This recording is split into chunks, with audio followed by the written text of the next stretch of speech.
Entre 1941 y 1942, los pilotos estadounidenses morían en el Pacífico a un ritmo alarmante. Tasa de derribos, 10-1 a favor del enemigo. ¿El culpable? Un caza japonés que parecía desafiar las leyes de la física. El Mitsubishi A6M0 dominaba los cielos con una superioridad abrumadora. Cada combate terminaba en masacre. Cada misión parecía un viaje sin retorno. Pero entonces, el 10 de junio de 1942, en la isla Akutan, Alaska, un accidente extraordinario entregó a Estados Unidos algo que lo cambiaría todo. Un Zero prácticamente intacto, que contenía todos los secretos tecnológicos del Japón imperial. Esta es la historia que nunca te contaron en las clases de historia. La historia de cómo una sola aeronave capturada dio a los estadounidenses 14 meses de ventaja estratégica y transformó el equilibrio de poder en el mayor conflicto aéreo de la historia. Cuando el Zero entró en combate por primera vez sobre China en 1940, los pilotos aliados reportaron algo imposible: una aeronave que superaba todo lo que conocían en velocidad, maniobrabilidad y alcance. Los primeros encuentros fueron desastrosos. Cazas estadounidenses, británicos y holandeses caían del cielo como moscas. El Zero podía hacer giros más cerrados, volar más lejos y atacar más rápido que cualquier cosa que Occidente hubiera construido. La situación era desesperada.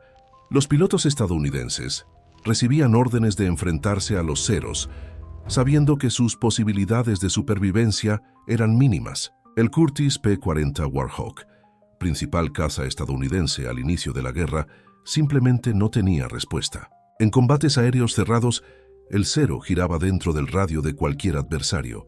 En persecuciones aceleraba y desaparecía. En picadas, mantenía un control perfecto, mientras los cazas aliados vibraban peligrosamente. Las cifras contaban una historia aterradora. En el primer año de guerra, la proporción de derribos favorecía a Japón con una proporción de 10-1. 10 aeronaves aliadas derribadas por cada Zero perdido. Los pilotos estadounidenses desarrollaron un miedo visceral a esta máquina. Los informes de combate describían al Zero como un fantasma mortal, imposible de seguir, imposible de acertar, imposible de escapar. La superioridad técnica del Zero no era un mito, era una realidad física. Con un motor Nakajima Sakae de 1000 caballos de potencia, impulsando un fuselaje extraordinariamente ligero, el Zero alcanzaba 534 kilómetros por hora. Aún más impresionante era su autonomía operativa, 1900 millas náuticas. Esto significaba que podía escoltar bombarderos en misiones profundas, cubriendo distancias que ningún caza aliado podía igualar. Pero la verdadera ventaja residía en su maniobrabilidad. El Zero podía ejecutar un giro de 180 grados en menos de la mitad del tiempo que un P-40. Para los pilotos estadounidenses, esto significaba que en cualquier combate aéreo cerrado, el Zero inevitablemente terminaría a su cola, alineando el disparo fatal. Las tácticas convencionales de combate aéreo simplemente no funcionaban. Los comandantes aliados se enfrentaban a un dilema imposible: ¿cómo vencer a un enemigo tecnológicamente superior? ¿Cómo proteger a los bombarderos cuando sus escoltas eran masacrados? ¿Cómo mantener la moral entre pilotos que sabían que volaban hacia la muerte? La doctrina de combate aéreo estadounidense estaba siendo destrozada. Cada misión traía más bajas. Cada informe reforzaba la supremacía japonesa. Los ingenieros estadounidenses necesitaban desesperadamente entender el Zero. Necesitaban verlo por dentro, estudiar su construcción, medir sus capacidades reales, descubrir debilidades que pudieran ser explotadas. ¿Pero cómo? Los Zeros derribados caían en el océano o en territorio enemigo. Los restos que llegaban a manos estadounidenses estaban tan dañados que revelaban poco. Japón guardaba sus secretos militares con fanatismo absoluto. La respuesta llegó de donde nadie la esperaba.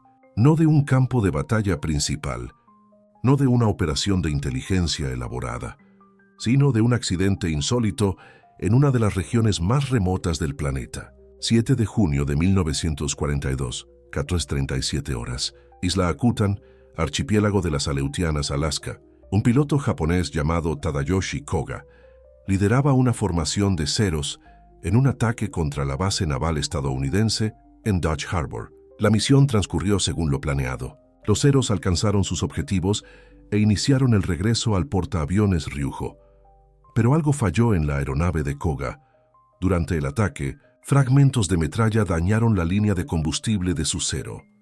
Koga no lo notó de inmediato. El motor seguía funcionando. Los controles respondían con normalidad. Pero el combustible se filtraba silenciosamente mientras volaba sobre el gélido mar del Pacífico Norte. Minutos después, a kilómetros de la formación, el motor comenzó a fallar. Koga se enfrentó a una elección imposible. Intentar aterrizar en el océano significaba una muerte segura en las gélidas aguas. Eyectarse no era una opción. Los Zeros no tenían asientos eyectables. Su única oportunidad era encontrar tierra e intentar un aterrizaje de emergencia. Debajo de él, a través de las nubes bajas, apareció la isla Akutan, territorio estadounidense, pero deshabitado. Un terreno pantanoso cubierto de vegetación baja. Koga tomó la decisión, descendió a través de las nubes y se preparó para un aterrizaje de emergencia en lo que parecía ser una pradera. Lo que no podía ver desde la altitud era que ese campo era en realidad un pantano traicionero. Cuando las ruedas tocaron el suelo, se hundieron instantáneamente. El Zero capotó violentamente.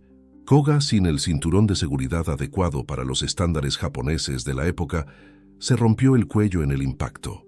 Muerte instantánea, pero el Zero permaneció allí, intacto. Boca abajo en el pantano, pero estructuralmente intacto. Los japoneses nunca supieron dónde cayó Koga. La formación perdió contacto visual entre las nubes. Las misiones de búsqueda rastrearon el océano, no la tierra. El Zero más avanzado del mundo estaba abandonado en territorio americano, esperando ser descubierto. Casi un mes después, 10 de julio de 1942, 09:15 horas, una patrulla de reconocimiento de la Marina estadounidense sobrevolaba la región de las Aleutianas. El teniente William Thies pilotaba un PBI Catalina, una aeronave anfibia de patrulla marítima, inspeccionando islas remotas en busca de actividad japonesa. Las Aleutianas habían sido parcialmente ocupadas por Japón, y cada isla debía ser vigilada. Thies sobrevolaba Akutan a 250 metros de altitud cuando su copiloto avistó algo imposible. Gritó por el intercomunicador: «¡Tenemos un Zero ahí abajo!». La aeronave estaba boca abajo, pero claramente visible en el pantano, sin señales de destrucción por fuego, sin fuselaje destrozado. Un Zero prácticamente intacto en territorio americano.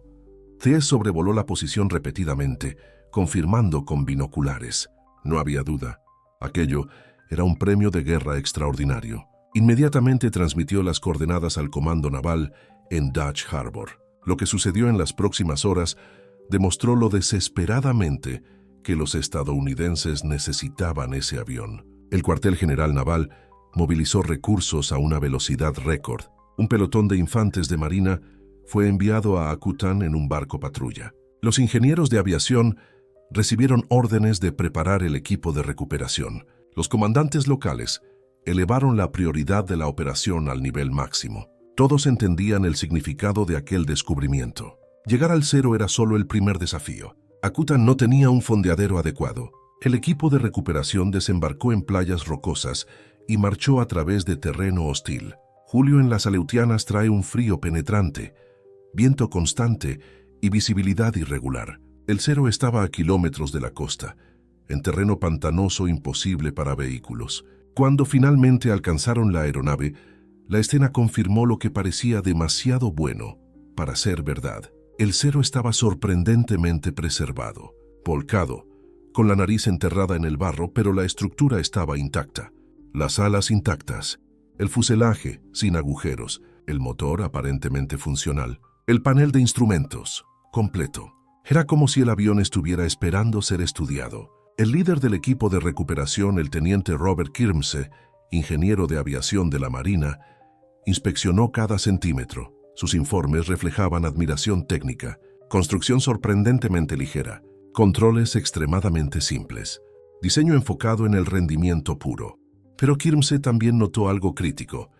Traer ese avión de vuelta requeriría una operación logística extraordinaria. No había forma de desmontar el Zero en el lugar. No había forma de transportarlo a través del pantano hasta la costa. La única solución era construir una pista improvisada que llegara hasta el océano, usando tablas de madera sobre el terreno blando.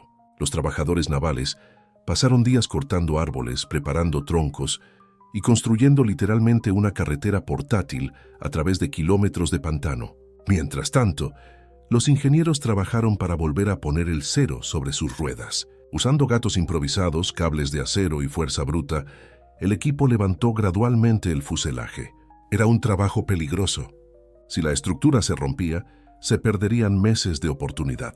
Cada movimiento era calculado, cada ajuste cauteloso. Llevó una semana entera solo para posicionar el avión correctamente. Finalmente, a mediados de julio, el Cero estaba listo para el transporte. Atado a un remolque improvisado, fue arrastrado manualmente por la pista de madera hasta la costa. Los hombres sudaron, tiraron y empujaron 1,5 toneladas de aeronave japonesa a través del terreno más hostil imaginable.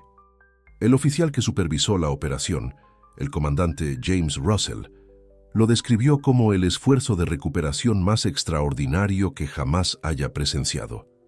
En la costa una barcaza esperaba. El Cero fue cuidadosamente cargado y transportado a Dutch Harbor. Desde allí, sería embarcado en un barco hacia el continente. Pero el viaje apenas comenzaba. Traer el Cero a Alaska era la mitad de la victoria, lo que los ingenieros estadounidenses descubrirían cuando finalmente desarmaran esa máquina, reescribiría completamente las reglas del combate aéreo en el Pacífico. Secretos de diseño que Japón guardaba fanáticamente estaban a punto de ser revelados. Se identificarían debilidades estructurales que los pilotos aliados podrían explotar, y surgirían tácticas de combate completamente nuevas de los datos recopilados. Pero eso aún estaba por venir, y lo que sucedería en los próximos meses cambiaría el curso de la guerra aérea para siempre. Cuando el Cero capturado llegó a las instalaciones secretas de análisis en San Diego, los ingenieros estadounidenses apenas podían creer lo que estaban a punto de descubrir. Por primera vez en la guerra, tendrían acceso total a los secretos mejor guardados de Japón. El avión fue cuidadosamente transportado a un hangar aislado, donde esperaba un equipo de élite de ingenieros aeronáuticos. Lo que nadie sabía aún era que los secretos que estaban a punto de revelar otorgarían a los pilotos estadounidenses una ventaja de 14 meses sobre el enemigo. Una ventaja que cambiaría por completo el equilibrio de poder en los cielos del Pacífico. El primer examen reveló algo verdaderamente impactante. Cuando los ingenieros comenzaron a desmontar cuidadosamente el fuselaje del Cero, se dieron cuenta de algo extraordinario sobre su construcción. El avión era increíblemente ligero, pesaba solo 1.870 kilogramos en vacío, casi la mitad del peso de un caza americano equivalente. Pero esta ligereza tenía un precio terrible. El Cero apenas tenía blindaje para proteger al piloto. Los tanques de combustible no tenían sistema de autosellado.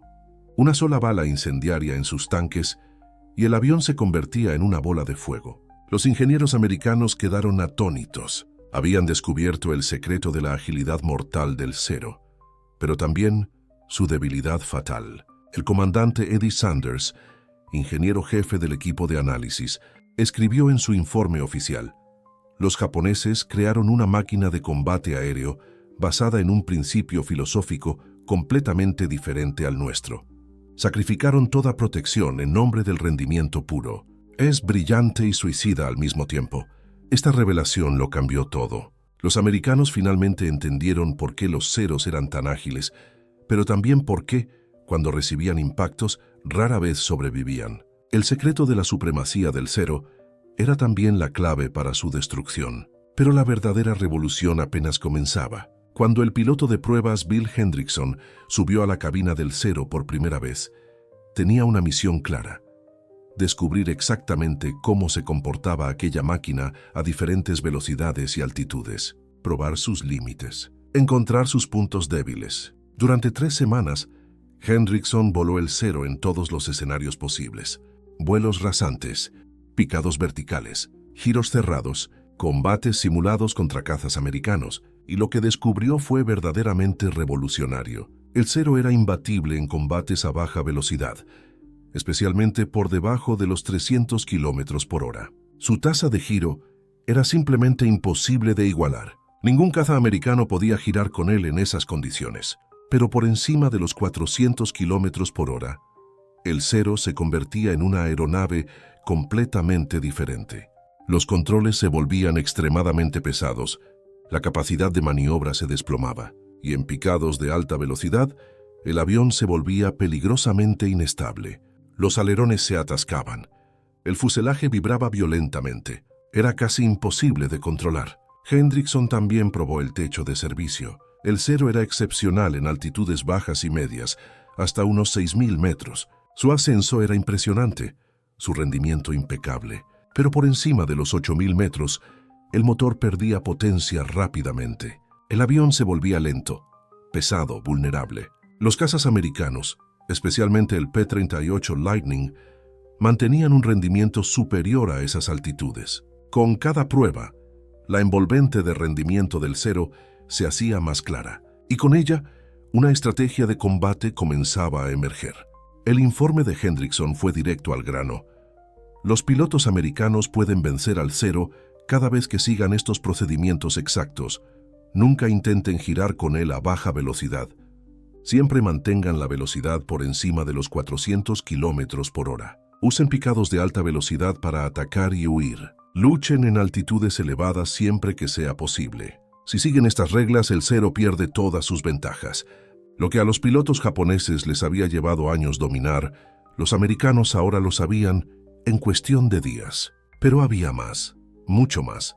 Los ingenieros descubrieron debilidades tácticas específicas que podían ser explotadas en combate real. El Zero tenía un punto ciego crítico en la parte trasera inferior debido al diseño del asiento del piloto y a la estructura del fuselaje. Un ataque proveniente de esa posición específica le daba al piloto japonés solo fracciones de segundo para reaccionar. El equipo también descubrió que el sistema de combustible del Zero era extremadamente vulnerable a ataques desde arriba. Un picado vertical con ráfagas de ametralladora tenía una altísima probabilidad de impactar los tanques desprotegidos. Las pruebas de resistencia estructural revelaron otro secreto impactante. El Zero podía ejecutar maniobras increíbles en combates aéreos cerrados, pero su estructura tenía un límite de fuerza G muy bajo en comparación con los cazas americanos. En picados de alta velocidad seguidos de tirones bruscos, la estructura del Zero simplemente no aguantaba. Las alas podían literalmente desprenderse del fuselaje. Los pilotos americanos podían usar esto a su favor, forzando al Zero a elegir entre perder la persecución o arriesgar la destrucción estructural. Cada descubrimiento fue documentado meticulosamente. Fotografías detalladas, diagramas técnicos, informes de vuelo, análisis de ingeniería, todo fue compilado en manuales tácticos que se distribuirían a todas las escuadrillas estadounidenses en el Pacífico. El conocimiento que antes costaba vidas adquirir ahora estaba disponible en páginas impresas. Pilotos novatos tendrían acceso a secretos que los mejores ases tardaron meses en descubrir de la manera más difícil. Y entonces llegó la validación de las máximas autoridades. El almirante Chester Nimitz, comandante de las Fuerzas del Pacífico, examinó personalmente los informes de prueba. Su reacción fue registrada por el capitán Thomas Moore, su asesor. El almirante sostuvo los documentos y dijo: «Esta es la mejor inteligencia que hemos recibido en toda la guerra. Esto salvará miles de vidas estadounidenses». Ordenó la distribución inmediata a todas las unidades de combate. El general George Kenney, comandante de la Quinta Fuerza Aérea, fue aún más enfático. En una directiva oficial para sus comandantes de escuadrón, escribió: «Las pruebas del Zero capturado nos han dado una ventaja táctica sin precedentes. Todo piloto bajo mi mando debe estudiar y memorizar estos procedimientos. No hay excusa para perder un combate contra el Zero si siguen estas tácticas». La validación venía de los más altos escalones militares. El valor estratégico de esa inteligencia era reconocido por todos. Los propios pilotos de prueba quedaron impresionados con el impacto de sus descubrimientos. Bill Hendrickson, en una entrevista décadas después, dijo: «Sabíamos que estábamos trabajando en algo importante, pero solo nos dimos cuenta de la magnitud real cuando empezaron a llegar informes del frente. Pilotos que antes temían enfrentarse al Zero ahora buscaban activamente el combate. La confianza cambió por completo. Y los números lo demostraron. En los 6 meses anteriores a la captura del Cero de Koga, la tasa de victorias de los cazas estadounidenses contra el Cero era de aproximadamente 1-1. Por cada Cero derribado, se perdía un avión estadounidense. Pero en los 6 meses siguientes a la distribución de los manuales tácticos basados en las pruebas, esa proporción cambió drásticamente. Por cada caza estadounidense perdido, se destruían de 3 a 4 ceros. La diferencia era estadísticamente imposible de ignorar. El conocimiento estaba funcionando. La documentación oficial de la Marina estadounidense confirmó el impacto. Los informes de combate de las escuadrillas en el Pacífico mostraban un patrón claro. Los pilotos que aplicaban las tácticas derivadas de las pruebas del Cero capturado tenían tasas de supervivencia dramáticamente más altas. Las escuadrillas que recibieron entrenamiento basado en los manuales reportaban niveles de confianza sin precedentes. El miedo al Cero se estaba evaporando, reemplazado por un conocimiento preciso de cómo derrotarlo. Incluso los japoneses, después de la guerra, confirmaron el impacto devastador de esta inteligencia. Saburo Sakai, uno de los ases de caza japoneses más famosos, dijo en sus memorias: a mediados de 1943 notamos un cambio dramático en las tácticas estadounidenses. Dejaron de intentar enfrentarnos en nuestro terreno. Comenzaron a usar la velocidad y la altitud de maneras que neutralizaban todas nuestras ventajas. Fue como si alguien les hubiera dado un manual sobre cómo derrotar al Cero. Alguien lo había hecho, y ese alguien era el propio Cero capturado. La velocidad con la que estas tácticas se extendieron por las escuadrillas del Pacífico fue extraordinaria. Pilotos veteranos compartían los manuales con los novatos. Los comandantes de escuadrón organizaban sesiones informativas centradas exclusivamente en las debilidades del Cero. Se realizaban simulaciones de combate basadas en los datos de prueba. En cuestión de semanas, el conocimiento que había costado incontables vidas adquirir estaba disponible para todo piloto estadounidense en el teatro del Pacífico. Las pruebas eran irrefutables. Las pruebas del Cero capturado habían revelado secretos que cambiaron fundamentalmente el equilibrio de poder en el aire. El mito de la invencibilidad japonesa estaba destruido, reemplazado por datos concretos, procedimientos probados y tácticas comprobadas. Los ingenieros en San Diego habían entregado a los pilotos estadounidenses algo más valioso que cualquier arma: conocimiento preciso del enemigo. Pero la verdadera prueba no ocurrió en laboratorios o en vuelos de prueba controlados. No fue en hangares secretos o salas de reuniones. La verdadera prueba vendría en los cielos sangrientos sobre el Pacífico, donde los pilotos estadounidenses tendrían que demostrar que esos secretos realmente funcionaban. Donde jóvenes aviadores se enfrentarían a ases japoneses veteranos, armados solo con el conocimiento extraído de aquel único Cero capturado. Los resultados sorprenderían incluso al alto mando japonés y revelarían el verdadero poder de la inteligencia en tiempos de guerra. En las semanas siguientes a la distribución de los informes de inteligencia del Cero, algo extraordinario comenzó a suceder en los cielos del Pacífico. Pilotos estadounidenses que habían enfrentado al Cero con terror absoluto, ahora subían a sus cabinas con un arma que ningún japonés podía ver: conocimiento. Conocimiento de cada debilidad, de cada límite, de cada secreto mortal de la máquina que había dominado los cielos durante casi 2 años. Y entonces las victorias comenzaron. No se trataba de victorias por suerte, no victorias por números superiores. Victorias por la aplicación precisa de una inteligencia que nunca se esperó obtener. Los pilotos estadounidenses comenzaron a reportar algo que parecía imposible. Estaban dominando los ceros, y el mundo estaba a punto de presenciar el verdadero valor de aquel descubrimiento en Alaska, escrito con sangre y fuego en el Pacífico. La primera victoria documentada ocurrió en noviembre de 1942, durante una misión de escolta sobre Guadalcanal. El teniente James Sweat, piloto de caza naval con solo 22 años, interceptó una formación de bombarderos japoneses escoltados por 6 ceros. Sin la inteligencia del Cero capturado, esta habría sido una misión suicida. 6 contra 1, imposible. Pero Sweat había leído los informes. Sabía exactamente qué hacer. Cuando los ceros se lanzaron en picada hacia él, no intentó girar con ellos. Aceleró en línea recta, usando la velocidad superior de su Wildcat al descender. Los ceros intentaron perseguirlo, pero no pudieron seguirle el ritmo. Sweat entonces ejecutó un ascenso vertical abrupto, algo que, según los informes, el cero no podía igualar a alta velocidad. Y tenía razón. Los ceros perdieron velocidad en el ascenso. Sweat invirtió su avión en la cima de la maniobra. Se lanzó sobre ellos con ventaja de velocidad y altitud y abrió fuego. Un cero explotó instantáneamente. Otro entró en un picado incontrolable. Los demás intentaron girar para interceptarlo, pero Sweat ya estaba lejos. Usando exactamente la táctica que los informes recomendaban. Ataca, aléjate, reposiciónate, nunca te involucres en combate giratorio.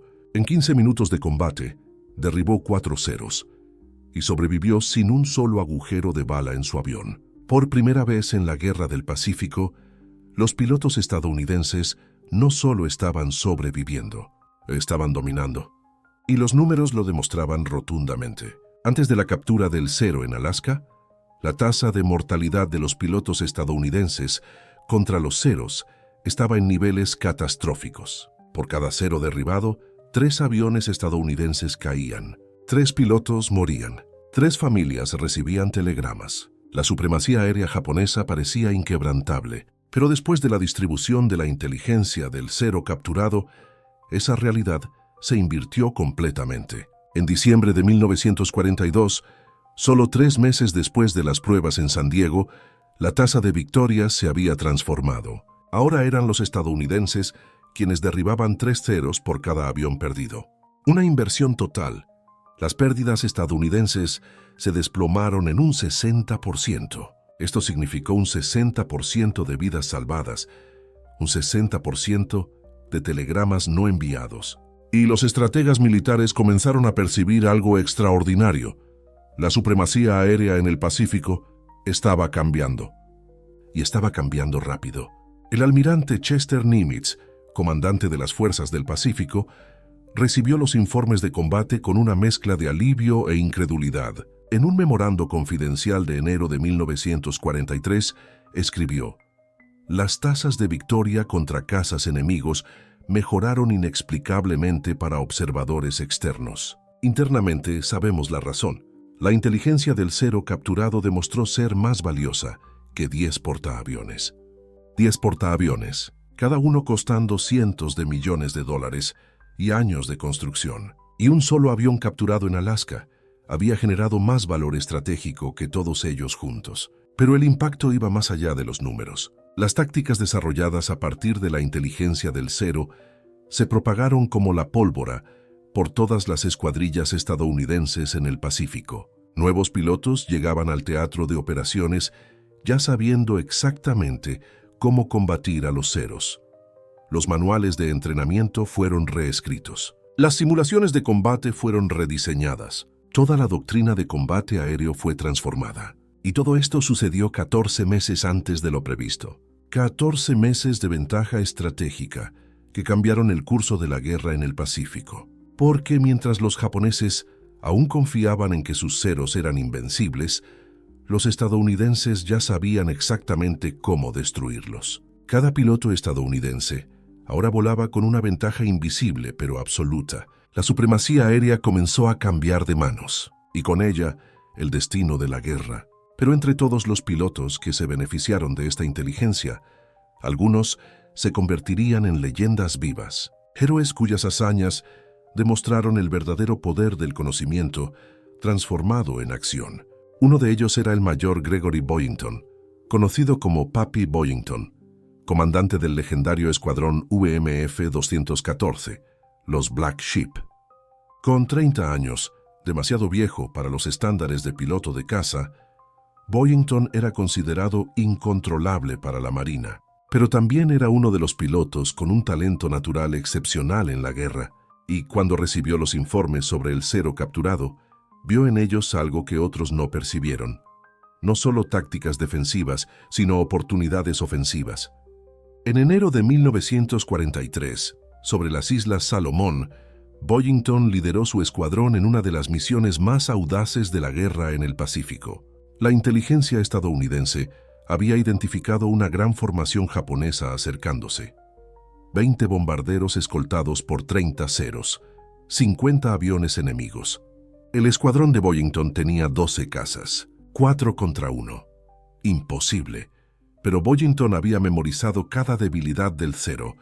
Sabía que a gran altitud, por encima de los 6.000 metros, el Zero perdía eficiencia, debido a que su motor carecía de un supercompresor de 2 etapas. Sabía que en picados de alta velocidad, los alerones del Zero se bloqueaban, y sabía que la falta de blindaje hacía al Zero vulnerable a ráfagas cortas y precisas. Entonces formuló un plan que parecía una locura: interceptar la formación japonesa a 8.000 metros de altitud, donde los Zeros estarían en desventaja. Lanzarse sobre ellos a alta velocidad, donde no podrían maniobrar. Atacar con ráfagas cortas, enfocadas en el tanque de combustible desprotegido, y luego escapar en picado aprovechando su velocidad superior. Su escuadrón pensó que estaba loco, pero confiaron en él, y funcionó espectacularmente. Los Black Sheep subieron a 8.000 metros y esperaron. Cuando los japoneses llegaron a esa altitud, sus formaciones ya estaban desorganizadas, los motores de los Zeros con dificultades en el aire enrarecido. Boyington dio la señal. 12 Corsairs se lanzaron en formación perfecta. La velocidad en picado alcanzó más de 700 kilómetros por hora. Los Zeros intentaron girar para interceptar, pero sus alerones se bloquearon exactamente como los informes habían previsto. Quedaron prácticamente indefensos. Boyington apuntó al primer Zero, esperó hasta 200 metros de distancia y disparó una ráfaga de 2 segundos dirigida al fuselaje central. El Zero explotó en una bola de fuego. El tanque de combustible desprotegido detonó instantáneamente. Giró su Corsair, alineó otro Zero, disparó de nuevo. Otro incendio. Otro enemigo cayendo del cielo. En menos de 3 minutos de combate, los Black Sheep derribaron 14 Zeros. 14. Sin perder un solo avión. Los pilotos japoneses supervivientes informaron que habían sido atacados por una fuerza estadounidense muy superior, quizás 50 aviones. No podían creer que solo 12 cazas hubieran destruido casi la mitad de su formación. La superioridad japonesa se estaba convirtiendo en una leyenda del pasado. Y Boyington no estaba solo en esta clase de hazañas extraordinarias. En el mismo mes, sobre el estrecho de Nueva Georgia, el escuadrón BF-17, conocido como Jolly Rogers, llevó a cabo una de las aplicaciones más perfectas de las tácticas anti-Zero jamás documentadas. 16 Corsairs liderados por el comandante Tom Blackburn interceptaron una formación mixta japonesa, bombarderos con una escolta pesada de 24 Zeros. Pero en lugar de atacar directamente, Blackburn dividió su formación en 2 secciones aplicando exactamente la táctica recomendada por los informes de San Diego. Una sección sería el cebo, atrayendo a los Zeros lejos de los bombarderos. La otra sección atacaría a los bombarderos desprotegidos. Los Zeros mordieron el anzuelo. Se separaron de los bombarderos para perseguir a la primera sección de Corsairs, convencidos de una victoria fácil. Pero los pilotos estadounidenses no intentaron girar con ellos. Se lanzaron en picada, aceleraron y ascendieron de nuevo a alta velocidad, manteniendo siempre a los Zeros fuera de posición de tiro. Mientras tanto, la segunda sección de Corsairs destruyó 9 bombarderos japoneses en menos de 5 minutos. Sin escolta, los lentos bombarderos eran blancos fáciles. Cuando los Zeros se dieron cuenta de lo que había sucedido e intentaron regresar para proteger a los bombarderos, ya era demasiado tarde, que ahora eran quienes estaban fuera de posición, con poco combustible y sin ventaja táctica. Los Jolly Rogers invirtieron la cacería. Atacaron a los Zeros en picada, aprovechando su velocidad y potencia de fuego. 6 Zeros más cayeron. La misión japonesa fue completamente destruida. 9 bombarderos y 6 cazas perdidos. Los estadounidenses perdieron 0 aviones. 0. Los comandantes japoneses empezaron a informar de algo que rozaba la deserción. Sus pilotos empezaban a temer enfrentarse a Corsairs y Hellcats. El mítico Zero, la máquina que había dominado los cielos del Pacífico desde Pearl Harbor, se estaba volviendo vulnerable. Y los pilotos japoneses lo sabían, pero los estadounidenses volaban con una confianza que parecía imposible apenas un año antes. Después de estas batallas, empezaron a llegar los reconocimientos oficiales. El mayor Boyington recibió la Medalla de Honor del Congreso, la más alta condecoración militar estadounidense. La citación oficial mencionaba extraordinaria valentía y habilidad táctica innovadora. Pero Boyington sabía la verdad. En una entrevista décadas después confesó: no fue valentía, fue conocimiento. Esos informes sobre el Zero capturado me dieron todo lo que necesitaba. Simplemente ejecuté lo que me enseñaron. El teniente Sweat también recibió la Medalla de Honor después de aquella misión sobre Guadalcanal. Cuando se le preguntó cómo un piloto tan joven había logrado derribar tantos Zeros, respondió: no luché contra los Zeros, luché contra sus debilidades. Y sabía exactamente dónde estaban. Los informes de inteligencia ya circulaban por todas las escuadrillas estadounidenses. Los pilotos los leían como textos sagrados. Los comandantes los memorizaban. Los instructores los enseñaban en el entrenamiento básico. Y cada nuevo piloto que llegaba al Pacífico ya sabía que el Zero no era invencible. Era predecible, y predecible significaba derrotable. En testimonios de posguerra, cientos de pilotos estadounidenses atribuyeron su supervivencia directamente a esa inteligencia. Esos informes salvaron mi vida, dijo el capitán Robert Galler, otro as de la Marina.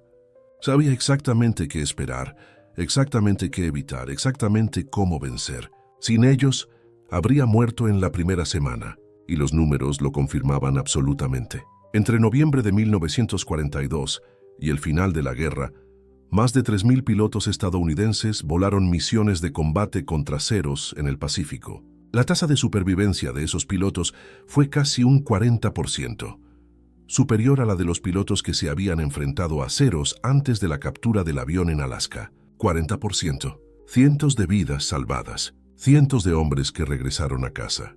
Todo gracias a un avión que cayó en una remota isla de Alaska.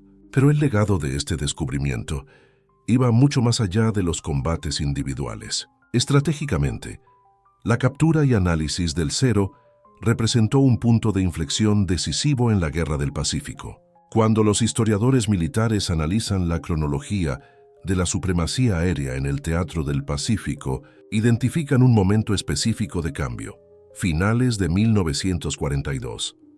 Antes de este periodo, los japoneses controlaban los cielos. A partir de entonces, los estadounidenses comenzaron a conquistar el control aéreo de forma inexorable. ¿Y la diferencia? 14 meses de ventaja estratégica, proporcionados por la inteligencia del Zero capturado. 14 meses en los que los pilotos estadounidenses sabían exactamente cómo combatir a los Zeros, mientras los japoneses aún creían que su ventaja era absoluta. 14 meses en los que se desarrollaron nuevas tácticas, se implementaron nuevos entrenamientos, se estableció una nueva doctrina de combate. 14 meses que cambiaron el resultado de la guerra. Tras la guerra, oficiales japoneses capturados fueron interrogados sobre cuándo se percataron de que la supremacía aérea estaba perdida. Casi todos identificaron el mismo periodo: finales de 1942 y principios de 1943. De repente, los pilotos estadounidenses dejaron de cometer los errores que esperábamos, dijo el comandante Saburo Sakai, uno de los mayores ases japoneses. Dejaron de intentar girar con nosotros, dejaron de pelear nuestra batalla y comenzaron a destruirnos. Sakai no lo sabía, pero estaba describiendo exactamente el impacto de la inteligencia del Zero capturado. Y entre los mayores golpes de inteligencia de la Segunda Guerra Mundial, la captura y análisis del Zero se encuentra entre los 5 más significativos. Junto con el desciframiento del código Enigma por los británicos, la decodificación del código japonés antes de Midway y la desinformación del día D, la inteligencia del Zero cambió estratégicamente el curso de la guerra. Un solo avión caído en una isla remota ayudó a ganar la guerra aérea del Pacífico. Y hoy, cuando visitas el National Museum of World War II's Aviation en Colorado Springs, hay una placa junto a un Zero restaurado. La placa cuenta la historia del avión capturado en Alaska. Menciona a los ingenieros que lo probaron, a los pilotos que arriesgaron sus vidas volándolo y a los analistas que transformaron datos en tácticas. Pero la placa termina con una frase que lo resume todo. Este avión salvó miles de vidas estadounidenses sin disparar un solo tiro. Documentales históricos retoman esta historia regularmente. El Smithsonian dedicó una exhibición entera a la captura del Cero. Las universidades militares enseñan este caso como ejemplo perfecto de cómo la inteligencia puede superar la superioridad tecnológica. Y en Japón, los historiadores militares reconocen abiertamente que la captura del Cero fue un desastre de inteligencia catastrófico. Entregamos nuestras mayores ventajas al enemigo, escribió el historiador Masatake Okumiya, y pagamos por ello con el cielo del Pacífico. Pero los verdaderos héroes de esta historia permanecieron olvidados durante décadas. El piloto japonés Tadayoshi Koga, quien nunca quiso entregar su avión, pero cuya mala suerte creó la mayor oportunidad de inteligencia de la Guerra del Pacífico. Los soldados estadounidenses que descubrieron el avión caído y se dieron cuenta de su valor. Los ingenieros que lo restauraron bajo condiciones imposibles. El piloto de pruebas que arriesgó su vida volando una máquina enemiga. Y los analistas que transformaron observaciones en tácticas que salvaron miles de vidas. Ninguno de ellos se hizo famoso. Ninguno de ellos recibió medallas espectaculares, pero su trabajo cambió la guerra. Y esa es quizás la lección más poderosa de esta historia. A veces, los momentos más decisivos de la historia no ocurren en batallas épicas o decisiones dramáticas de generales. Ocurren cuando personas comunes hacen su trabajo extraordinariamente bien. Cuando un soldado se da cuenta de que ese avión caído no es solo un desecho, cuando un ingeniero se niega a rendirse con un motor dañado, cuando un piloto de pruebas acepta el riesgo, cuando un analista transforma datos en sabiduría. Esas pequeñas acciones ejecutadas con excelencia generaron consecuencias masivas. En efecto, aquel Cero que cayó en una isla remota de Alaska en junio de 1942 realmente entregó a los estadounidenses todos los secretos japoneses. Cada debilidad, cada límite, cada vulnerabilidad y esa inteligencia dio a Estados Unidos 14 meses de ventaja que ayudaron a cambiar el curso de la guerra en el Pacífico. Un descubrimiento accidental que se convirtió en una de las mayores victorias de inteligencia de la Segunda Guerra Mundial. Y ahora conoces la historia que nunca te enseñaron en la escuela. La historia de cómo el ingenio, el trabajo meticuloso y el coraje discreto derrotaron la tecnología más temida del cielo. La historia de héroes olvidados cuyo legado fue escrito en vidas salvadas y batallas ganadas. Si quieres descubrir más historias de innovación y heroísmo de la Segunda Guerra que cambiaron el mundo, pero permanecieron olvidadas, suscríbete al canal, porque hay cientos de ellas esperando ser contadas, y cada una revela que la verdadera historia es siempre más increíble que cualquier ficción.